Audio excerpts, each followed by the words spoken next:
వైసీపీపై కేంద్ర మంత్రి భూపతిరాజు శ్రీనివాస్ వర్మ తీవ్ర విమర్శలు గుప్పించారు. పాలకొల్లులో రేషన్ పంపిణీ కార్యక్రమంలో పాల్గొన్నారు. వైసీపీ హయాంలో నిధుల దుర్వినియోగం అయ్యేలా ప్రభుత్వ పథకాలను రూపకల్పన చేశారని ఆరోపించారు. ఆయన ప్రతి పనిలోనూ కోట్లాది రూపాయలను పక్కదోవ పట్టించారని తెలిపారు.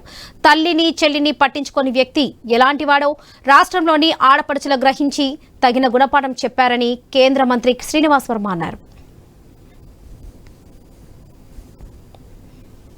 గతంలో రాష్ట్రమంతా వైసీపీ ప్రభుత్వం వచ్చినా గానీ రాష్ట్ర వ్యాప్తంగా కూడా 29,796 రేషన్ దుకాణాలు వేళ ప్రారంభం కాబోతా ఉన్నాయి. గత ప్రభుత్వంలో నిర్వీర్యమైనటువంటి వ్యవస్థ ఏదైతే ఉన్నదో దాన్ని మళ్ళీ పునరుద్ధరించాలి. ప్రజల్లో పెద్ద ఎత్తున సర్వే చేయడం ద్వారా ఈ కార్యక్రమాన్ని తీసుకోవాలని రాష్ట్ర ప్రభుత్వం నిర్ణయం చేయడం జరిగింది. గతంలో ఏదైతే మొబైల్ డిస్పెన్సింగ్ యూనిట్స్ ద్వారా నిర్వీర్యమైపోయింది సరుకుల పంపిణీ వ్యవస్థ. రేషన్ దుకాణాల ద్వారా మాత్రమే నిత్యావసర సరుకుని పంపిణీ చేయాలి.